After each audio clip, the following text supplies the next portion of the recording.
محمد جبار هذا الإعلامي البارحة منزل تغريدة. هذا شوف ايش كاتب.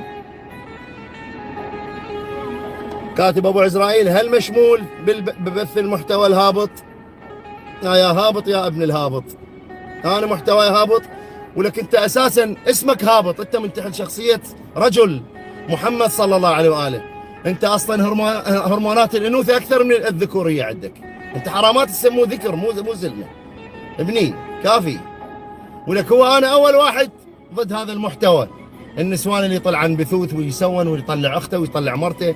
بس هاي جاستك لأن أنتم عوائلكم عندكم لا أبالي لا ماخسز.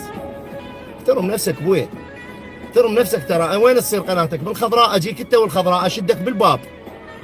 خليها في بالك، ترى خاف عبالك لا من تشي ولا وراي ظهر الله، ومن كان مع الله حتما يكون الله معه.